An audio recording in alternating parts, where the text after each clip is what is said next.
Good morning to you. It's 11 a.m. Sunday morning. It's the 17th of September 2017. I hope I find you well. It's a grim old morning here in Manchester. It's dry for the time being, but it's a bit on the grim side. My name is Richie Allen. This is Sunday View, broadcasting live right now on davidike.com. We're on Fab Radio 2 in Manchester, TuneIn Radio, and richieallen.co.uk. Be taking a look at the Sunday newspapers, so I will, the front pages and some of the stories within in your company. Thanks for joining me. And if you'd like to join in, you need only tweet at Richie Allen Show. That's the Twitter handle for the programme. Couldn't be easier. Yeah, don't put on any music just yet, Richie. Right. Yeah, tweet at Richie Allen Show. It's the most reliable way to communicate with the programme while it's on air. All right, good to be chatting with you. Let's do it then. Sunday View for Sunday, September 17th. For critical information ignored by the mainstream media, log on to davidike.com/headlines now. Great stuff, lots to get through. We will, of course, be talking about the attempted terror attack in London on Friday. There's news on that. We'll also talk more about George Hook, the Irish radio presenter, as well, on your Sunday View on davidike.com. Broadcasting live from the great city of Manchester, England. This is the Richie Allen Show on davidike.com. Yeah, George Hook, that's a huge story, that. It's got implications for broadcasters and writers the world over. You might think it's a localised story in Dublin, Ireland. It isn't. It's got, as I said, ramifications for broadcasters and for freedom of speech the world over. More on that a bit later on anyway. I love the fact that you've joined me. Thanks for doing so. Let's just crack the bejesus on with it then. Right. A couple of things I'd like to say before we go on. First and foremost, we were 3 years old on Friday. Confused one or two people. I've been making programs like this for quite a number of years, but this program itself is 3 years old. Well, it was on Friday. A lot of people got in touch with the show over the last few days to say nice things about it and the guests. Thanks for doing that. I really appreciate it. And we raised a few quid as well over the last couple of days. I think we brought in somewhere in the region of about £400 in donations, which were much needed, I don't mind telling you. So thank you to everybody who put a couple of quid in the meter for this programme over the last few days. I really appreciate that. And thanks for listening to it. I'm not a modest man. I said this the other day. I'm not, a braggart and, either. There's an in-between. The programme is about the men and women who come on it. It's important only in that sense that it's a platform for people. There are other platforms like this, but I'm very proud of this one, and thanks for listening, thanks for supporting it. Couple of things I did mention on Thursday, but I want to reiterate. A couple of guys in Manchester, Hayden Hewitt at liveleak.com and Beyond Vision TV, and my great mate Tez Terry Howell in Salford, whom I go watching rugby league with, and cricket. Great guy, huge help to the programme as well. Mightn't have mentioned Tez on Thursday, should have done. Great guy and very important to me in this city. And this morning, Jackie in Oz sent a nice message about the 4th year of the programme. We are entering the 4th year. Jackie in Oz, how are you? She said her fella Kim is a new listener to the programme. Kim, mate, thanks for listening. Really appreciate that. I hope you'll get something out of it in the coming weeks and months. Now, there's been a lot in the news this morning, understandably, about the so-called terror attack on Friday at Parsons Green in South London. 2 people now are in custody as of this morning. It was a bizarre thing, wasn't it? A bucket in a little bag with some lights hanging out of it. Very amateurish it looked anyway.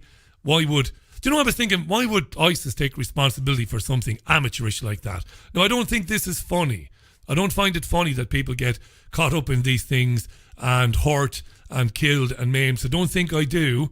But I just find it bizarre that, let's just take on face value that ISIS are responsible for it. Let's take that on face value just for a minute, right? You'd be kind of inclined, if you were the ISIS communications guy, to say, no, we had nothing to do with that. Like I said, I don't think it's funny. I just think it's very bizarre. Enda Brady reports for Sky News, and he has the latest on this because, as I said, a second person seemingly was arrested overnight. Here's Enda Brady. Well, Stephen, we had a brief statement from the Metropolitan Police this morning, first thing, confirming a second arrest had been made just before midnight, 10 to 12 last night in Hounslow, a residential area in West London. A 21-year-old man arrested under Section 41 of the Terrorism Act. Now, he was brought into custody immediately to a South London police station, and that is where yesterday's arrested 18-year-old was brought by Kent Police. He was arrested in the port area in Dover in Kent. So two suspects in custody, an 18-year-old and a 21-year-old. The investigation is continuing, and the police are still appealing for anyone out there with any pictures or video evidence that they may have filmed on mobile phones to come forward and give it to officers to help their investigation move on. But it is a fast-paced investigation, and that's as much as we've heard from the police so far today. A second arrest in West London just before midnight. Yeah, and the first arrest was of a man known to security. Here's an interesting thing. You mightn't have considered this. Maybe you have considered it because you consume programs like this. But the guys arrested for it, if they're ever named, they probably will be named. But if they are ever tried, that trial will be in secret. It won't be in the full glare of the UK media. I bet you had forgotten about that. I bet you some of you have forgotten about that. This is the weird world we live in now. They can try these guys in secret and then later tell you somebody was found guilty, somebody was sentenced to 10 years or whatever, and you just have to believe it. Yeah. Now, the UK Home Secretary is a statuesque woman called Amber Rudd. Don't even start. Here she is on the Andrew Marr show this morning, the Home Secretary, Amber Rudd. Now, she spoke about a lot, including Boris Johnson and Brexit, but I'm not going to get into any of what she said about Johnson. We'll talk about Johnson a bit later on. Here she is answering Andrew Marr. He asks her, obviously, about the second arrest. This is what she said. This has been a year like no other. We've seen, as you said earlier, 5 serious attacks and 6 that were foiled by the police. And the police are getting on with doing their operation today. They're working closely with the security services. I had an update this morning. They've made 2 arrests, as you said, and they'll be working hard today to see what else they can find out about this attacker. Now, so-called Islamic State has suggested that there were several other unexploded devices still at large. Have you any information or reassurance on that at all?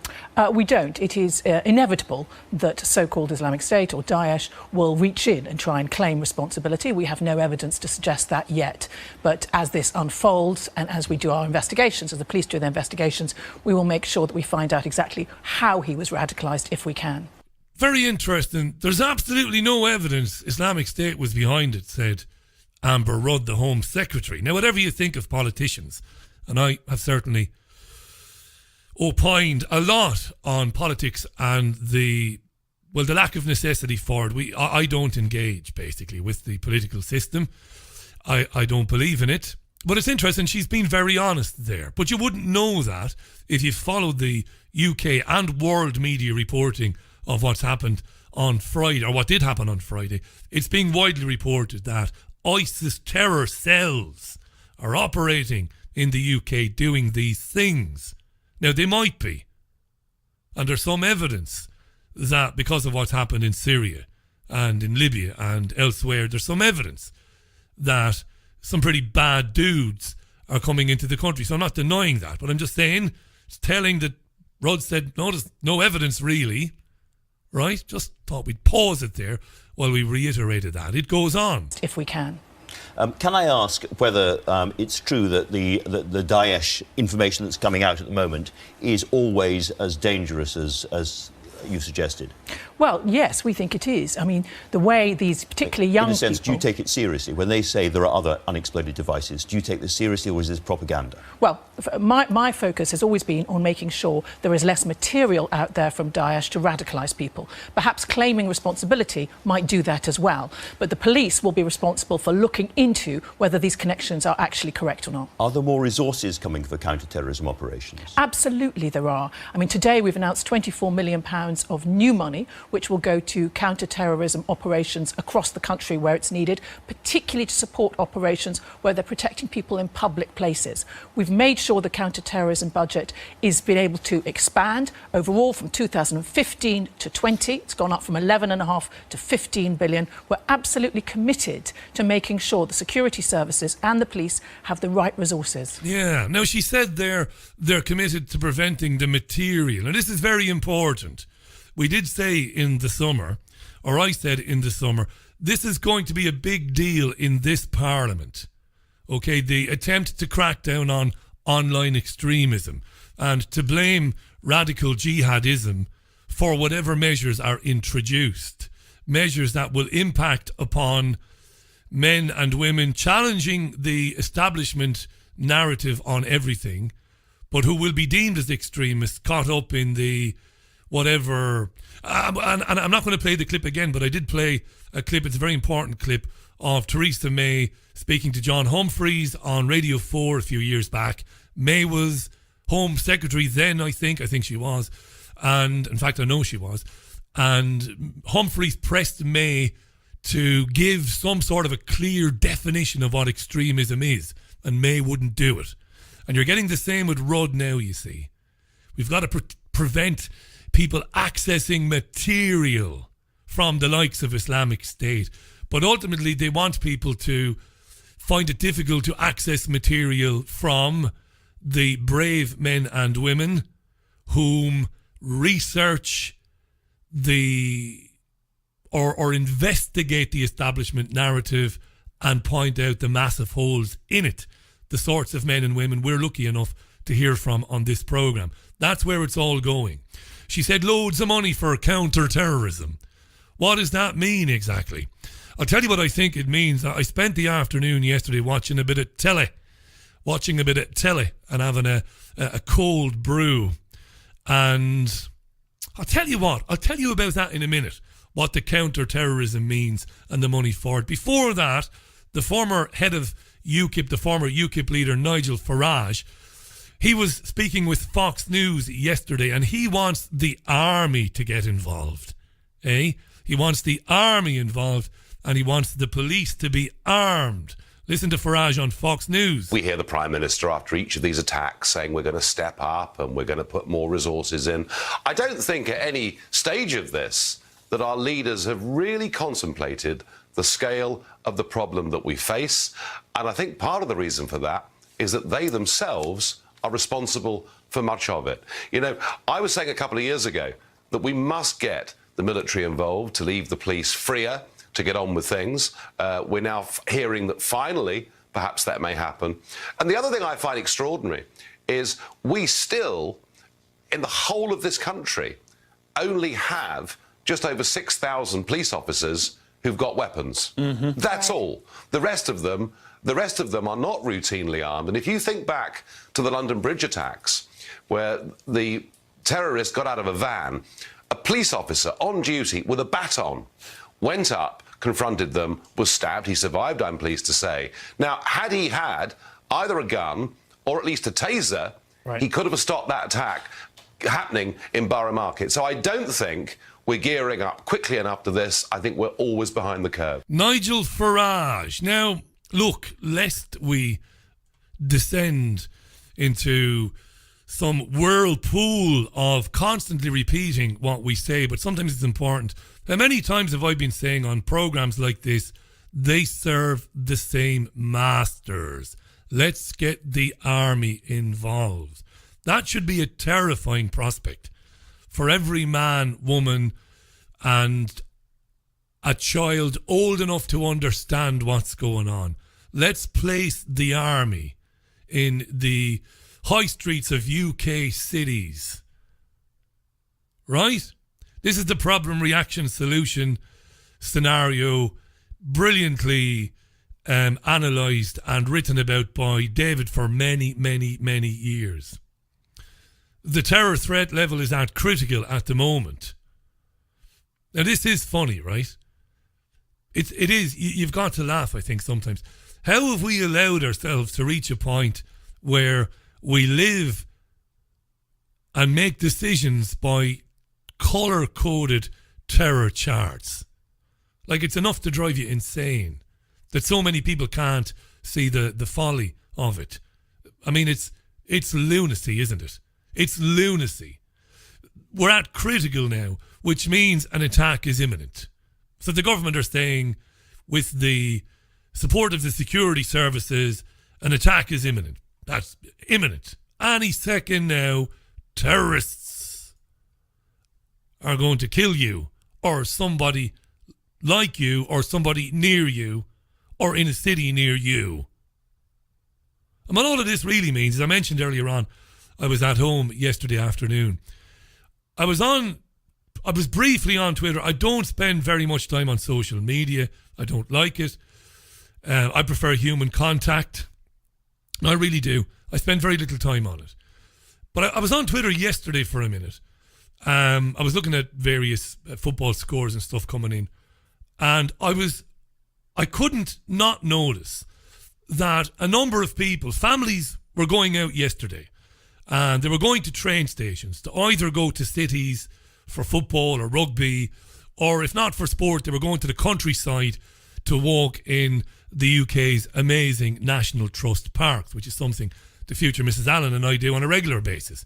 And they were reporting on Twitter yesterday that they were confronted by armed to the teeth police wearing balaclavas. And this was everywhere. And the message coming from Amber Rudd and Nigel Farage is get used to it. Get used to it. The army will soon be deployed to UK streets, and it's not going to be a temporary measure either. France, as far as I know, well, Paris anyway, is still under a state of emergency. Correct me if I'm wrong. It might have been lifted in the last few weeks, unknown to me, but for well over a year, France, or Paris, again I should repeat, Paris was under a state of emergency, which meant that when the future Mrs. Allen went back to Paris to get connecting trains to the city where she was brought up, when she went back to Paris with her company, she was confronted by Robocops everywhere. Get used to it. And I believe they know what's coming. The royal, they know what's coming. They know that folks are beginning to see through the lies. And that isn't scaremongering. You know, those tweets I saw yesterday were from people with seemingly no interest in programs like this. None. But they were expressing their shock at the Robocops they were bumping into as they went to places like, one guy was at Ashton Gate. Now, I don't know if Bristol City were playing or if Bristol Rugby were playing, but he was at Ashton Gate. Guy couldn't believe it. Couldn't believe it. People wearing balaclavas, helmets where you can't see the faces of the policemen. They don't look like policemen. I saw it here. I went to an airport a few weeks back, to Manchester Airport, to fly to Southampton, and I was confronted by balaclava wearing Kevlar coated stormtroopers. And they don't have much of a sense of humour either. I like to say things to these people. I don't swear at them, I don't insult them, but I like to say things to them like, this is all a bit ridiculous, isn't it? They don't like it very much. This is dystopia. Dystopia is what it is. Right, George Hook. We'll leave George Hook for a minute. It's 18 minutes past the hour. I'm going to take a very quick break. When we come back, I am going to go through the Sunday newspaper front pages, probably briefly. And after that, I want to talk about George Hook, who's been suspended by the Irish broadcaster News Talk, which is a commercial station, but a national talk station based in Dublin. I know them well. I know their managing director quite well. Came close to working for them 3.5 years ago. We'll tell you more about George Hook a little bit later on in the programme. But for now, though, quick break, back in a minute. Is your mind full of ideas, yet you struggle to put them down on paper? Characters with no home, unfinished concepts that you always wanted to finalise, yet lacked knowledge and drive to complete? The Creative Writing course from Creative Imaginings may be the long-awaited answer, designed to help you finish your masterpiece with better language techniques, detailed study of the character, plotted suspense chain, and valuable information to get published. Don't delay your creation. Sign up today. Email Sue on nasusproductions@gmail.com. The FDA imprisoned Dr. Wilhelm Reich for his work with orgone energy in the 1950s. They knew he was onto something. At Vibration, our mission is to help raise the planet's vibrational frequency by getting our orgone to as many people as possible. We're offering a free orgone pendant embossed with the flower of life. We just ask a small global shipping and handling fee. To find out more and claim your free pendant, just go to vibration.com/Richie. That's VBRATION.com/Richie. Thank you. Have you lost access to important data from a computer hard drive, mobile phone, or other storage device? Maybe you have a broken hard drive containing years of information, or a smartphone that no longer works from which you'd like the pictures, movies, and chats recovered.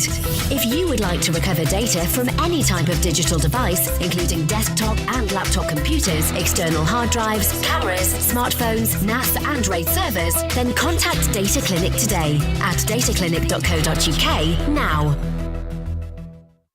Introducing the H2O app, a powerful water structuring application that programs vibrational energies into water through the use of different sound frequencies. Once programmed, the use of water for drinking, cooking, bathing. Give it to your friends and colleagues or spread it around the garden. The list goes on. It's not just water that the app can be used for either. It's great for programming crystals too. The H2O app is free to download and is available on both Android and Apple platforms. For further information, go to h2oapp.online. Broadcasting the information the mainstream media won't touch. This is The Richie Allen Show in association with DavidIke.com. And indeed, do bookmark at davidike.com/headlines, where the stories I covered today are covered in great depth and great analysis there as well. A few tweets coming in. Let's read out a few of the old tweets there. Good morning, Anne Selly in Cheltenham. Anne says, Richie, it's long been predicted the troops would be on the streets because of incoming solar events, etc. Example, September 23rd, says Anne. You'll have to tell me more about that, Anne. Shona is in South Africa. Good morning, Richie. Damn these time differences, she says. Late checking in. Lovely weather here, she said. We've had nice rains. Catherine has tweeted me a Daily Mail story, which the headline of the Mail story is this the end of the line for train tickets? And Catherine points out, and this is very, very interesting, she says, this attack comes at a time when they are trying to bring facial recognition in for train tickets. It's very good, Catherine. And you've got to contemplate these things when you have incidents like we saw on Friday. David has been saying for years and years and years, to his credit, look at the solutions offered in the wake of the sorts of things that happened on Friday. Look at the solutions. Dean Smith tweets it'll get to the point where they will chip every man, woman and child for our protection from terrorists. And Kim Erswell tweets, when Farage said our leaders have to get a grip, he made a crucial mistake. We don't actually have any real leaders. And Fluffles agrees with my point that they serve the same masters. He says, exactly, they all drink from the same water hole. Good morning to These Are the Damned on Twitter.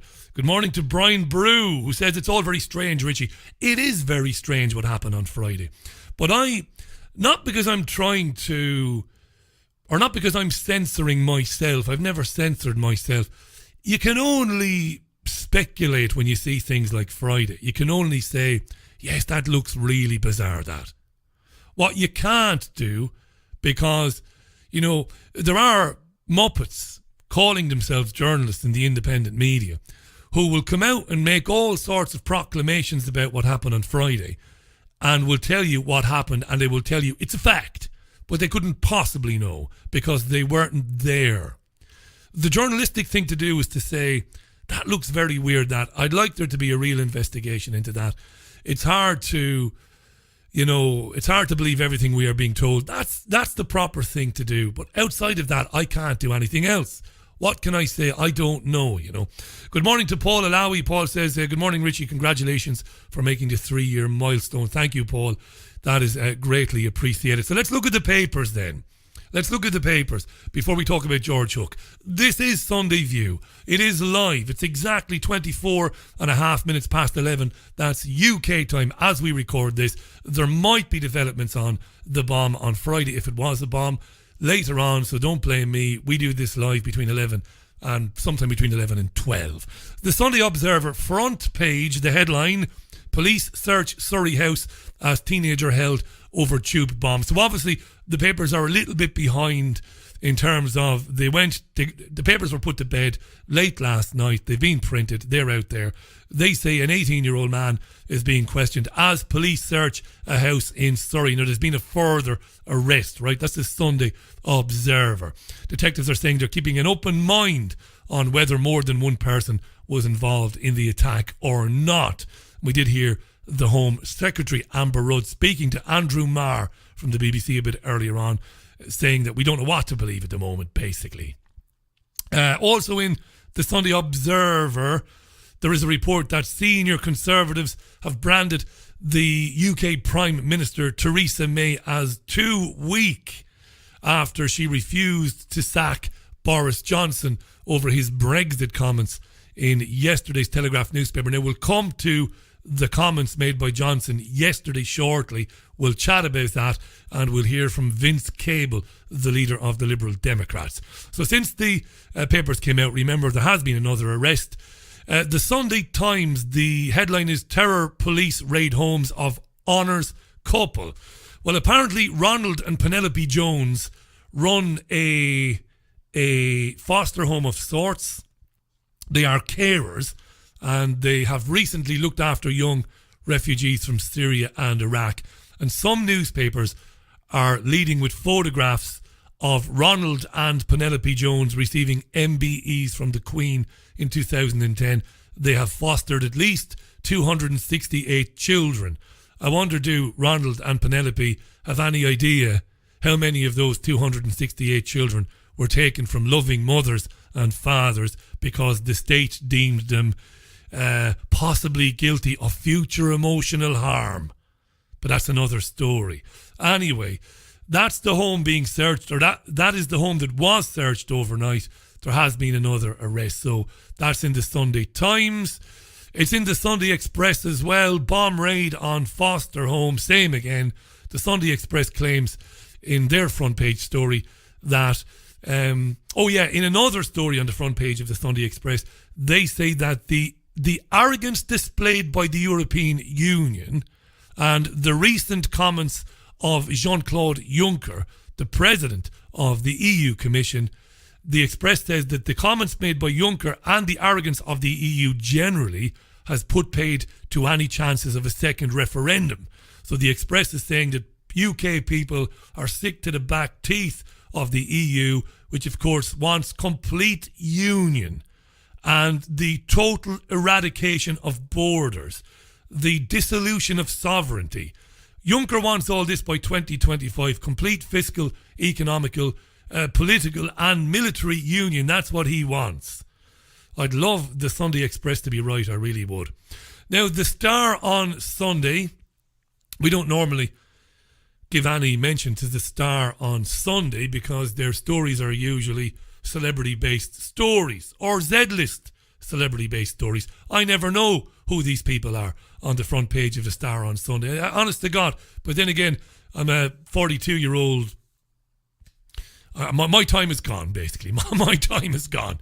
So the big brash headline on the Star on Sunday, tube bomber may have been a refugee. Right. So there's a lot of coverage of Friday's attack, if that is what it was. Same for the Sunday Mirror. Again, a picture of Ronald and Penelope Jones, the couple who were on the foster home. The Mail on Sunday. Let's move on to a different story. The Mail on Sunday. The front page, Tories at war over Boris move to oust PM. Tories at war over Boris move to oust PM. So what's this all about? That headline. The paper, the Sunday Mail, the Mail on Sunday, says allies of Theresa May have accused Boris Johnson, who is the UK Foreign Secretary. They've said he's treacherous. They've accused him of treason after he staged what the Mail on Sunday has called an open revolt against Theresa May's Brexit plans. The paper also reports on the latest update into the bucket bomber. The bucket bomber. There were 6 pages of coverage in the Mail on Sunday of the bucket bomber. So back to Boris. Why is he a traitor? Why is he guilty of treason? Why is it treachery? Well, he wrote an article for the Telegraph newspaper yesterday, 4,000 words. Boris wrote 4,000 words for the Telegraph. What did he say? Well, to summarise it, he said that if the UK was to remain in the single market and the customs union after 2019, it would make a mockery of the result of the referendum June last year. We voted no. We voted leave. 52% of the country voted leave. Johnson said if there's any hanging on in single market customs union, it's a mockery of the result. He did argue that the UK would be roughly £350 million better off once it had settled its accounts with the EU, and he said it would be fine if a lot of that money was spent on the health service. There's a lot in the article, a lot of jingoism, a lot of chest-beating, tub-thumping nationalism. No bad thing, I don't think. I'm no fan of any of these people, but no bad thing. Johnson is basically saying, we get out on our terms, there's no hanging around with any of these unions, there's no compromising, we do it hard, and then we do our individual deals with individual countries, and we do what's best for the UK. Now, the papers are saying today that this is effectively treason because Theresa May will give a speech in Florence next Friday, this coming Friday, where she will lay out finally, according to the newspapers, she will lay out what it is that she and the UK wants from Brexit. So it's a massive speech next Friday, huge interest in it. She's allegedly going to emphasise the UK's special partnership with the European Union. That's what she's going to do. So the papers are saying Bojo is a traitor. Now they're arguing over the figures again. The figure of 350 million quid a week for the NHS is back on the table. This was very contentious. You'll remember the Brexit bus driving around the country with the big figure writ large on the side of the bus. 350 million quid for the National Health Service if we get out of the European Union. Now, Vince Cable is the leader of the Liberal Democrats. Now, the Liberal Democrats is like the Judean People's Front. There's not very many people in it, and it doesn't really matter. But Cable has said that the £350 million a week is a lie. So says the BBC. The BBC itself, on its own website, the disgraceful BBC, the disgraceful national broadcaster, which of course is totally pro-EU, and as I've told you many times on this programme, has taken several million euro a year from Brussels. Well, Auntie, as the Beeb is affectionately known, also leads with stories on its TV and radio shows today that the £350 million is a lie. It is not a lie. And I've done the research on this. Excuse me, let me tell you. It's the figure before money is rebated back to the UK. So you might call it disingenuous, but it's not a lie. The real figure, minus rebates and all of that, the net contribution from the UK to the European Union each week is, drumroll, maestro please, it's around £250 million, which is £13 billion a year. So the truth, with zero spin on it, even though I, of course, would be absolutely committed to the complete disbandment of the dissolution of the European Union, the absolute truth is, no spin, the UK sends net £13 billion a year to Brussels. Yes, it does. To effectively be part of an undemocratic, uncompetitive, tyrannical cabal, which is the biggest stepping stone ever to a world government. That's the truth of it. Imagine what you could do with £13 billion a year. Right? Anyway. So is Johnson serious? Is Boris Johnson positioning himself for a leadership bid? Does he want to force Theresa May to sack him? Does he want to do that because by forcing her to sack him, those who want a hard Brexit would naturally align with Johnson? Or could it be a double bluff? Is somebody trying to destroy the Conservative Party from within and pave the way for a Labour surge? Because Jeremy Corbyn is a traitor, as I've pointed out on this programme many, many times. He's also a liar and a flip-flopper. Keir Starmer, John McDonnell, they all want to stay in the single market, meaning that free movement of people will never end and Brexit won't be worth the paper it's printed on. That's the truth. So is it a double bluff? Are they trying to destroy the Tories and get some sort of coalition government in? Maybe have another election in 18 months' time as Theresa May collapses before the negotiations with the EU come to an end. They're scheduled to end in early 2019. So who knows what's going on? Vince Cable of the Lib Dems was on Andrew Marr 2. And it's interesting this. I've got a couple of clips of it for you. This is Vince Cable speaking on this subject on the Andrew Marr Show on BBC One earlier this morning. Let's start with your exit from Brexit. At the moment, the economy is doing pretty well. There is a clear majority in the House of Commons for Brexit. The Prime Minister got a bigger majority than she expected on the first reading of that bill. And there seems to be no change really in the public mood. If anything, the public mood is hardening pro-Brexit. Where do you expect the change of mood to come from? Well, I wouldn't say the economy is doing pretty well. It's not collapsed. It hasn't collapsed, but we're getting... investment is up, unemployment is down, actually, employment is up. Business investment isn't. We've had the biggest devaluation since the war, which is now feeding through into higher costs, which is one of the reasons it's the cut in real living standards, which is fueling this upsurge of concern about public sector pay. And we're getting a big exodus of talent. I mean, it's happening every day. I was in my local hospital, a few weeks ago. Their biggest crisis now is that their European staff, their nurses are walking away. These are real things and they're happening now and we haven't yet left. Across most of the picture, however, the economy is doing quite well. Are you not in the difficult position of being invested in economic failure? No, absolutely not. I mean, there are a whole variety of outcomes. You know, it's possible that we could leave the European Union with only a relatively small amount of damage. It's possible. I don't think anybody imagines we could be better off by leaving, but they may minimise the damage. But we've seen that the government are completely divided as to whether to pursue this kind of soft Brexit option, and it probably isn't on the table anyway. But there are more extreme options where if we finish up crashing out, which I think is where Boris Johnson and his friends are, the economic damage could be enormous. Right, let's analyse some of what he just said there, because it's very important. Vince Cable there. The economic damage could be enormous. We'll come back to that in a second. But Marr clearly said to Cable, it hasn't happened. When the referendum took place, before the referendum took place, the country was warned that a vote to leave would be instantly catastrophic. Instantly catastrophic. By Cable and by everybody else campaigning to remain. As Marr said, whatever you think about the economic figures put out by the government, and of course, plenty of room for shooting holes in them, as Marr said things are improving slightly. I would argue that probably that isn't the case.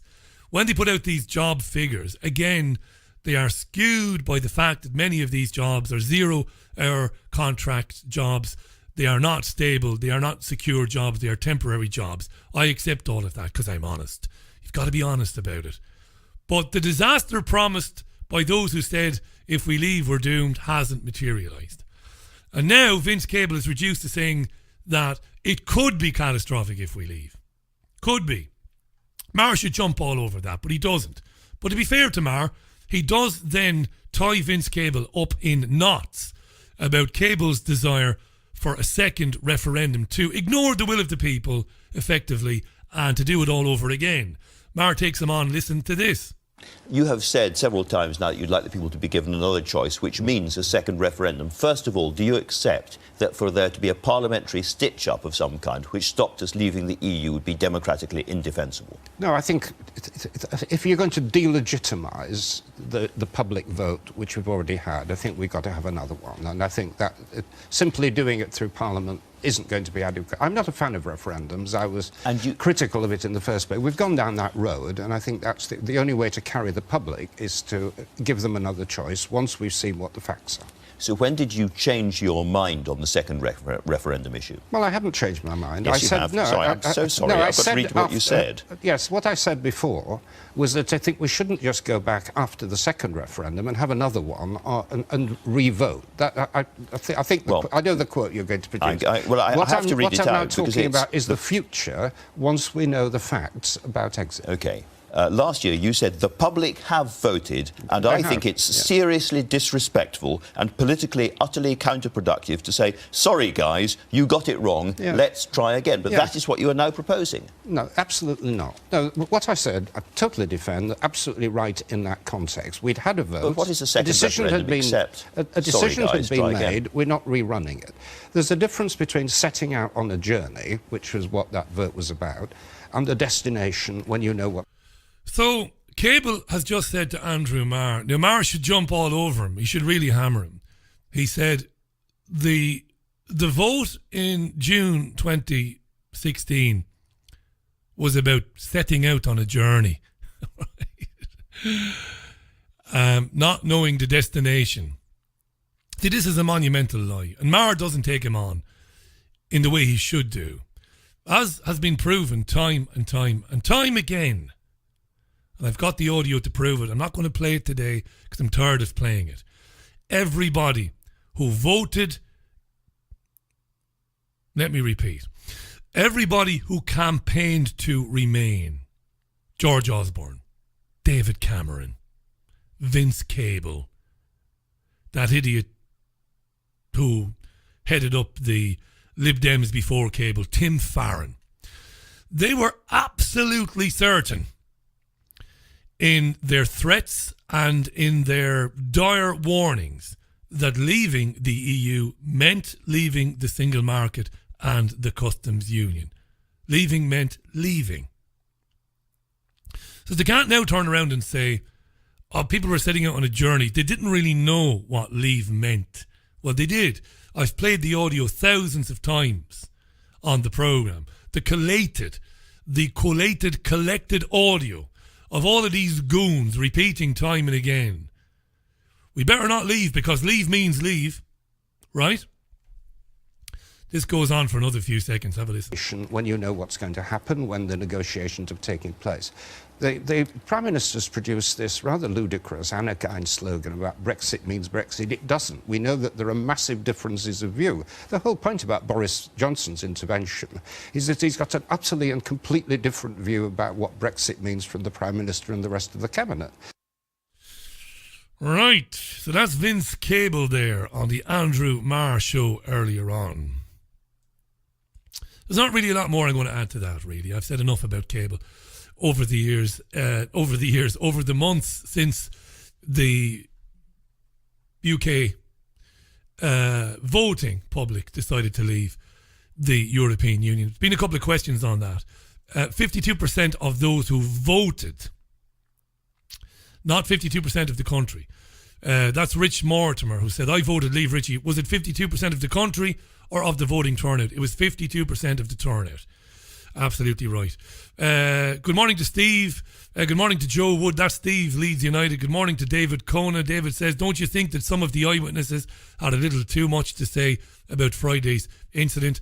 And I said to David, yes, you're always suspicious in terms of the way these things are reported, but it doesn't prove anything. It just does not prove anything, one way or the other. Blue Theresa May on Twitter says, the 18-year-old arrested in Dover was a refugee foster child,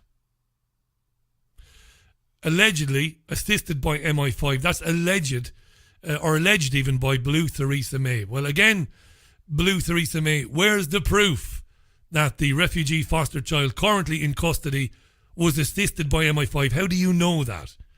Because if you know that for a fact, I'd love you to share that information with me and I'll broadcast it to our audience. You see, it's speculation. It doesn't mean it isn't true. I'm not saying it isn't, but it's speculation. Sadly.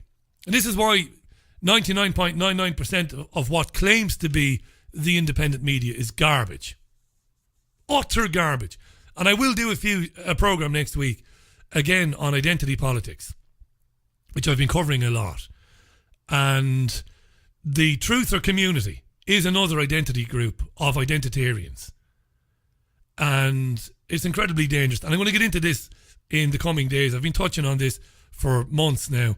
But let's have some evidence before we make sweeping statements about what did and what didn't happen. Susan tweets, yes, Brexit means Brexit, please can we just get on with it? Just leave, 100% right. 15 minutes to the top of the hour. Quick break, back to talk about the Irish broadcaster George Hook, which is very important. This is Sunday View, live on davidicke.com. So effectively it's quarter to midday UK time. Back in a minute. FDA imprisoned Dr. Wilhelm Reich for his work with orgone energy in the 1950s. They knew he was onto something. At Vibration, our mission is to help raise the planet's vibrational frequency by getting our orgone to as many people as possible. We're offering a free orgone pendant embossed with the flower of life. We just ask a small global shipping and handling fee. To find out more and claim your free pendant, just go to vibration.com/Richie. That's VBRATION.com/Richie. Thank you. Introducing the H2O app, a powerful water structuring application that programs vibrational energies into water through the use of different sound frequencies. Once programmed, the use of water for drinking, cooking, bathing. Give it to your friends and colleagues or spread it around the garden. The list goes on. It's not just water that the app can be used for either. It's great for programming crystals too. The H2O app is free to download and is available on both Android and Apple platforms. For further information, go to h2oapp.online. Have you lost access to important data from a computer hard drive, mobile phone, or other storage device? Maybe you have a broken hard drive containing years of information, or a smartphone that no longer works from which you'd like the pictures, movies, and chats recovered. If you would like to recover data from any type of digital device, including desktop and laptop computers, external hard drives, cameras, smartphones, NAS, and RAID servers, then contact Data Clinic today at dataclinic.co.uk now. Is your mind full of ideas, yet you struggle to put them down on paper? Characters with no home, unfinished concepts that you always wanted to finalise, yet lacked knowledge and drive to complete? The Creative Writing course from Creative Imaginings may be the long-awaited answer, designed to help you finish your masterpiece with better language techniques, detailed study of the character, plotted suspense chain, and valuable information to get published. Don't delay your creation. Sign up today. Email Sue on nasasproductions@gmail.com. For critical information ignored by the mainstream media, log on to davidicke.com/headlines now. Welcome back to the program. It's exactly 11:47 and 20 seconds a.m. I think there's like a 7-second delay on the reception of the Richie Allen show. When you receive it, it's like 7 seconds later or something like that. I don't know. Doesn't matter, does it? Stay in touch with davidicke.com, richieallen.co.uk, and do listen to the wonderful programming of fabradiointernational.com. My name is Richie Allen. Thank you for joining me. The weather is improving. My mate Jean Ann tells me it's nice in Ireland. It's nice. Or at least on the west coast of Ireland anyway, some of the most beautiful and spectacular countryside scenery, topography in the world, the west of Ireland. It's getting better here in Manchester, so it is. Right, let's move on. Might get myself into trouble here, but we're going to go for it anyway. Got to scroll back. This is in the Irish Sunday Independent today. George Hook is unlikely to return to his show on News Talk, and his career at the radio station is now effectively over. Sources at the station yesterday disclosed to the Sunday Independent that lawyers were determining whether Mr. Hook had breached even his contract by his controversial rape case broadcast. Mr. Hook, 76, who has also engaged lawyers, is understood to believe he was not in breach of contract, and negotiations are now expected to turn to his payoff this week. A News Talk source said, the hardest thing is to get somebody off the air. That has been done.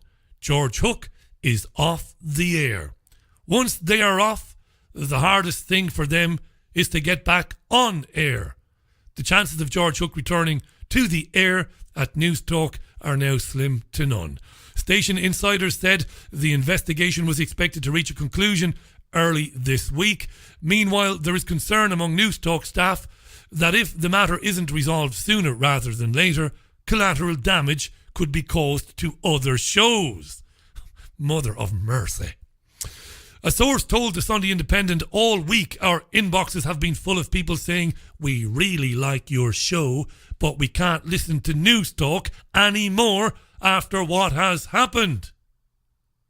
The source told the Sunday Independent, these are quotes, staff in here are nervous enough about their future, and now with this backlash and sponsors pulling out, some of us feel that George should do the decent thing and just go.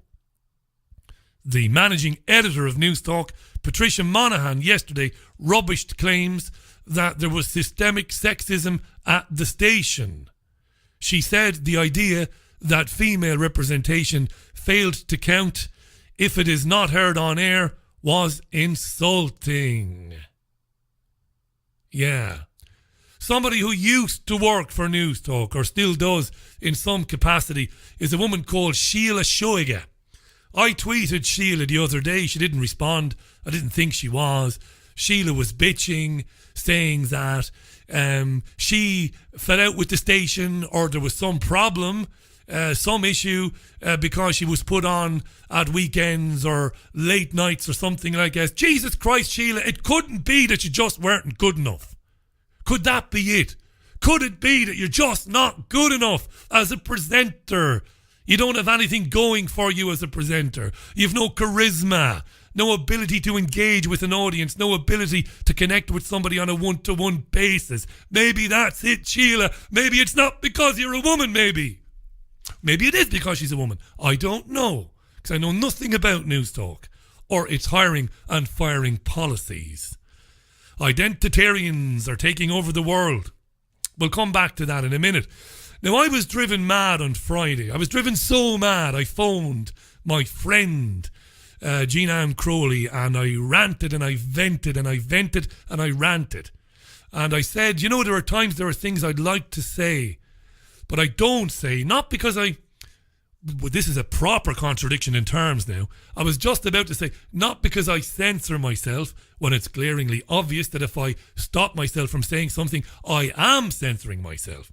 But the reason I don't do it is because we've gathered through our 3 years of putting this programme on air, we have begun to reach Mr. and Mrs. Murphy and Mr. and Mrs. Smith, who used to think we were crazy, conspiratorial, reptilian-talking lunatics, are beginning to listen to programmes like this.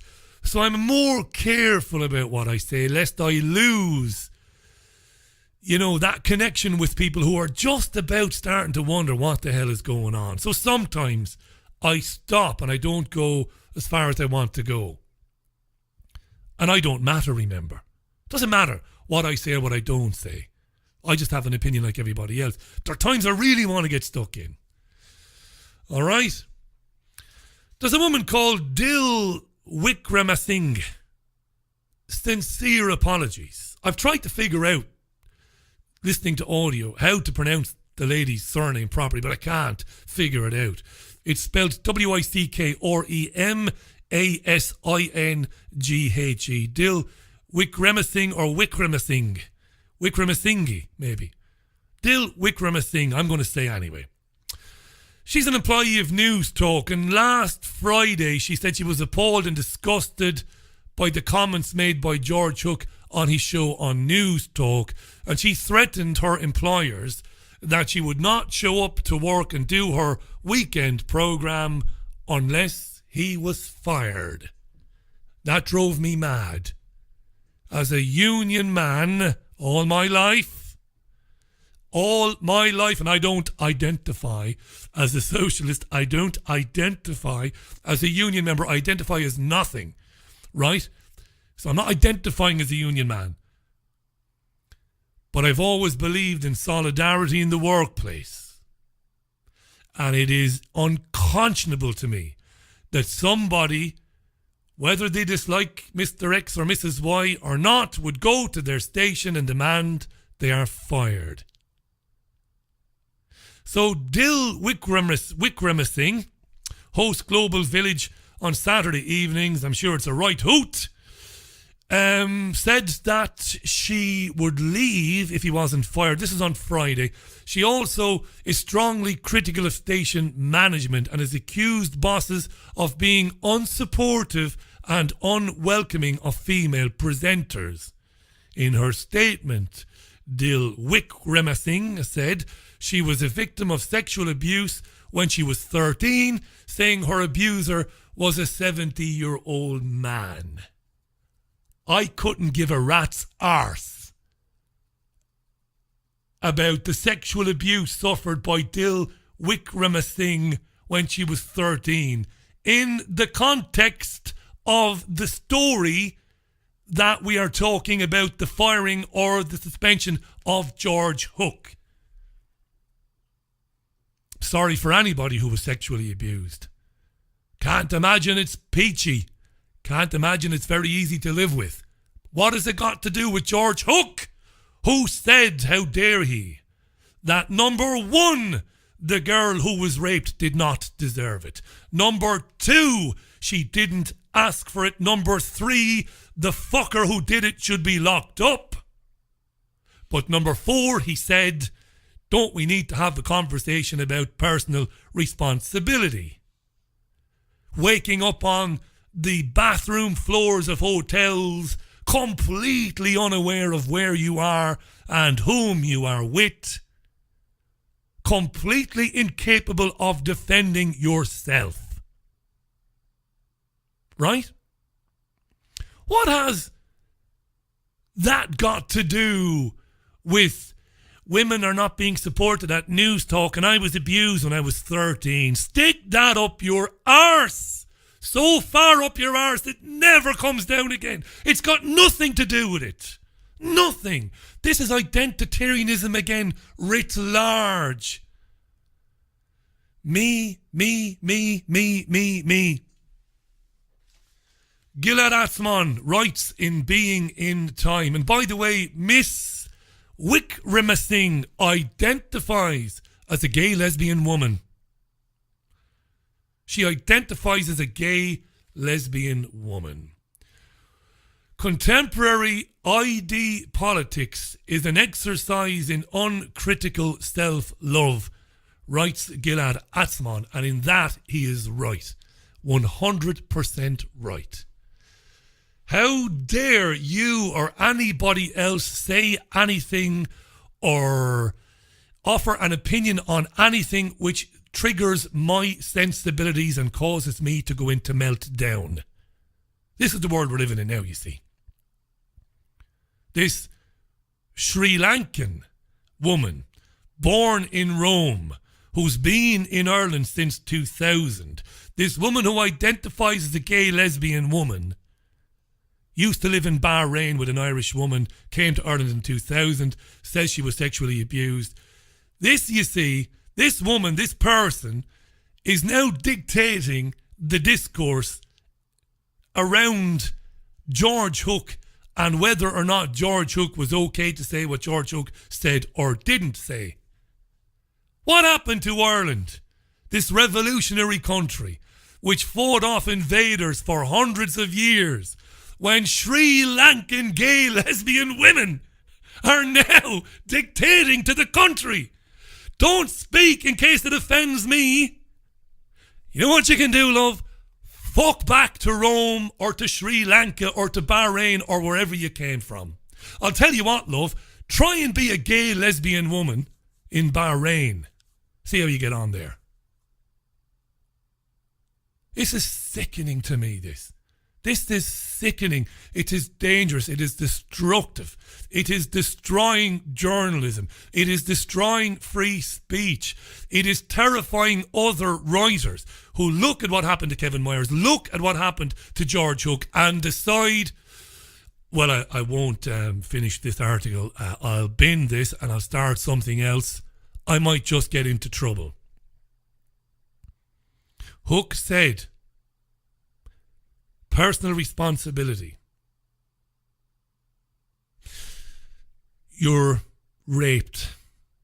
Who could imagine unless you were raped. The feeling of embarrassment, the feeling of shame, the feeling of hurt, the feeling of pain, the feelings of misery. Who could understand that? Nobody, unless it happened to you. So was Hook triggering all of those people who have been raped by saying the guy should go to prison? She didn't ask for it. She didn't deserve it. But come on, ladies. Don't put yourself in that position. The feminazis came running out. We should be able to get pissed. We should be able to get pissed like men. We should be able to sleep around like men. Yes, feminazis. Get pissed, sleep around with men all you want. Don't go crying rape in the morning then.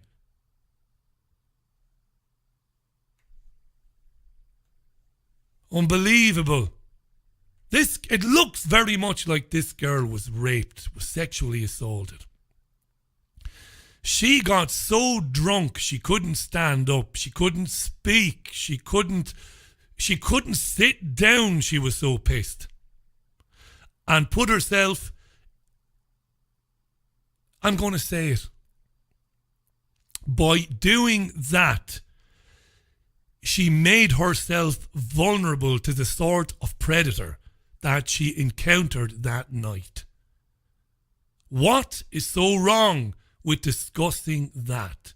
So the Dil Rema Sings, or whatever the fuck her name is, and every other minority group that were triggered by Hook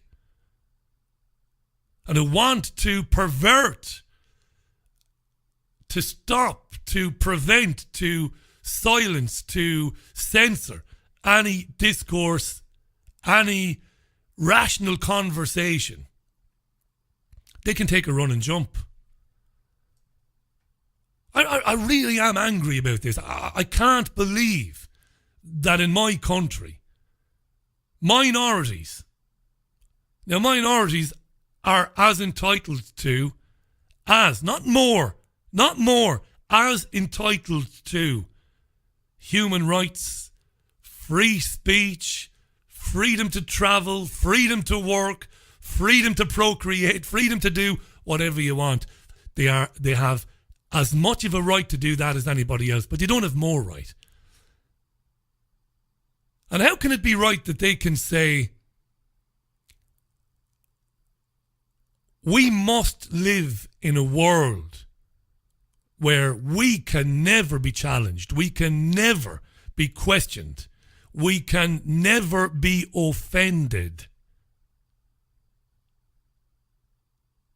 I would have replied to Dil Rema Singh on Friday if I was the station manager at News Talk, and I would have said, we'll send your personal effects to your house or to your apartment. Fuck off, love. You don't threaten me as a station manager that because you don't like something said by a presenter on another programme, you're not going to do your programme. She'd be unemployed today. End of story.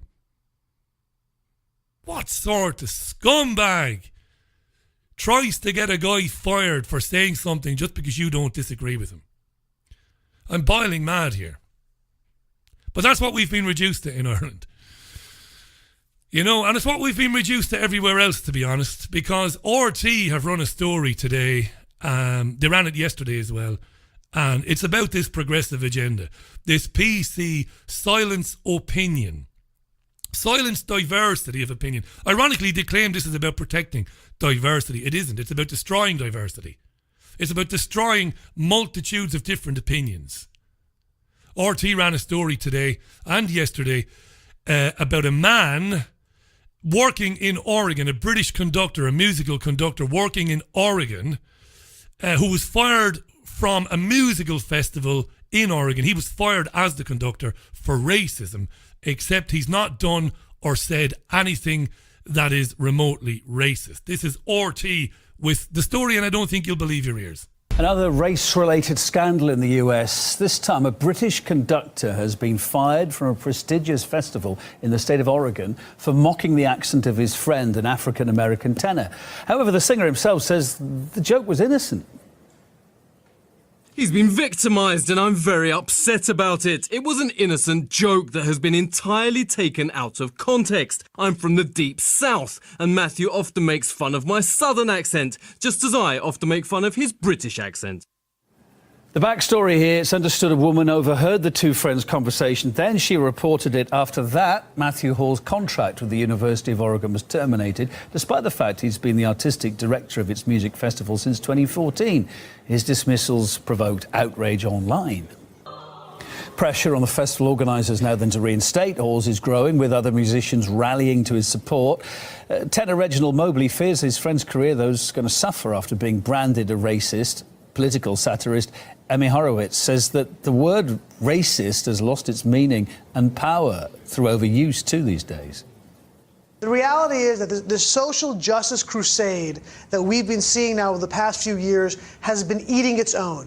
Where are we as a society? You know, it's stories like this and it's the use of language like this, which has essentially denuded all meaning from the word racist. They've hollowed out the power of that word. And the implications of that are massive, and most notably, one of the biggest implications is that when you're really trying to call out racists for truly being racist, that doesn't have any meaning anymore, it doesn't have any power anymore. Yeah. I mean, that is the definition of madness, isn't it? The guy, the British conductor, took the piss out of his mate's accent. The black dude said that there was nothing racist in it. He said, we're great mates and I rip the piss out of his accent all the time. But it doesn't matter because a white woman was triggered. It's racist. Therefore, there must be something done about it. So the conductor, whose head is probably still spinning, he probably still can't believe it. Probably expects to wake up anytime soon. Was I really fired for taking the mickey out of my mate's accent? Have I been deemed a racist for engaging in a bit of banter with my old pal in the orchestra? Jesus, I have. What am I going to do? Madness. Utter madness. It's going unchallenged outside of the alternative media. It is going unchallenged. Kevin Myers, George Hook, the conductor of this orchestra in Oregon, who within commercial or national media is standing up for these people? Who? I'm not going to give that boring lecture that I've given every time we've done a story like this about the right, about the responsibility of the opinion piece writer, the responsibility of the political commentator or the social commentator. That responsibility he and she, they have to challenge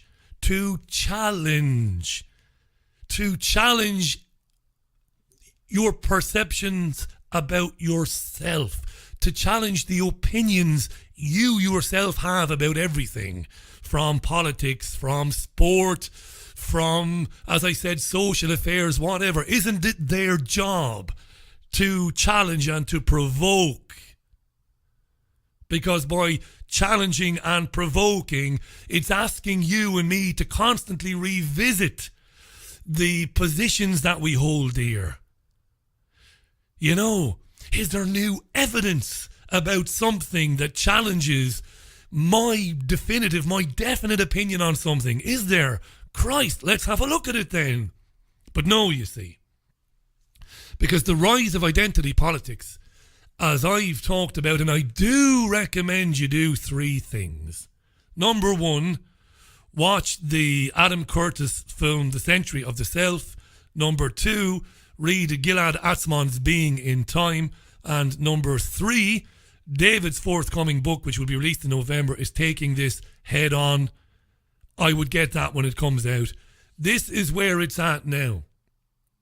Gilad talks in Being in Time about the earliest form of Zionism. And you might be surprised to hear this, but Gilad correctly identifies in Being in Time that the very early forms of Zionism were characterized by some very intensive self-criticism. Now, most people won't believe that unless they understand where Zionism originated. But it's true. But it's been reduced to an exercise in uncritical self-love, he says. And he also points out in his book, which we did an interview on, and I recommend, that ID politics encourages the identitarian to believe it's always somebody else who is at fault. You can never, never, never be wrong. You derive your opinions, you derive your feelings, your thoughts on any given issue from the group that you identify with. There is no room for analysing that at all, for self-analysis, for analysing your own social group, whatever it is, gay, lesbian, black, white, Palestinian, Zionist, white, Asian, Muslim, Jew, it doesn't matter. There's no room for self-analytical behaviour. So you have the gay, lesbian, Sri Lankan woman who identifies as a gay lesbian, who was abused, and that's a terrible thing. So do you allow men and women whom were abused, do you allow them write the rules forevermore on how you can talk about sexual abuse? Is that what we do? So we say to Dil Wickremesinghe and everybody else who was ever abused, right, you tell us what we can and what we can't say. We will enshrine that in law, and for the rest of our fucking lives we'll tiptoe on eggshells around you. Is that what it is? Do you know what? It is what it is. And what comes out of that? Listen to this week's Dot Connector with David Icke. What comes out of that? Self-censorship. Terror. Genuine terror about expressing your feelings or your opinions, your moods, your emotions about any issue. You won't, for fear of what happened to Kevin Myers, to George Hook, and to the conductor in Oregon. Minority identitarian groups. This is the agenda we're seeing rolled out now all over the world. Progressive is the word for it. That's what they call themselves. It is completely not progressive. It is fascist. It is devastatingly harmful to free speech, and it is destroying lives. Ask George Hook, ask Kevin Myers, ask the conductor in Oregon, ask everybody else who was forced out of their job because some identitarian was triggered by something they said.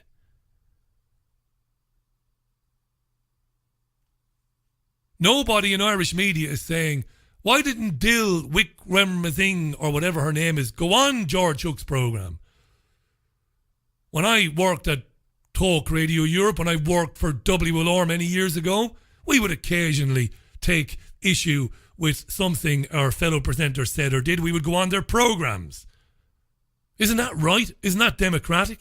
Isn't that journalistic? Why didn't she go on the programme and say, George, personally, George, I'm a bit worried about that. I was raped. I don't want to think you're blaming.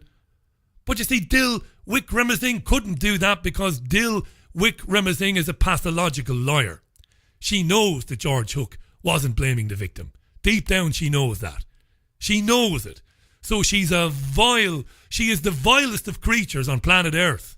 She knows damn well that Hook did not mean and didn't actually say the victim was in any way responsible.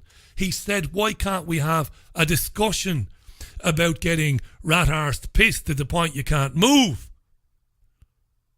This was after he repeated several times, didn't deserve it, didn't ask for it, the guy should go to prison.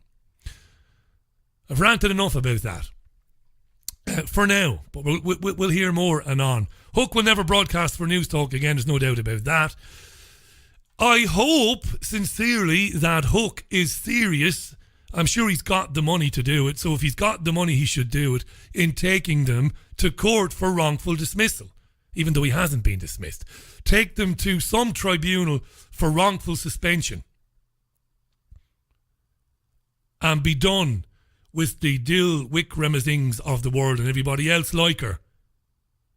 Tyrants, fascists, the enemies of free speech. Take them on head on. That's it for Sunday View. I'll be back with you tomorrow, Monday, at 7 p.m. UK time. That's 7 p.m. UK time tomorrow for the Richie Allen Show in association with davidicke.com. Until then, you look after yourselves and one another. And that's it for me. Thanks for listening to Sunday View. Have a great Sunday. We'll do it all again, as I said, tomorrow. Yes, I'm a bit distracted. I thought I had some music to go out with, but I don't. See you tomorrow. Bye.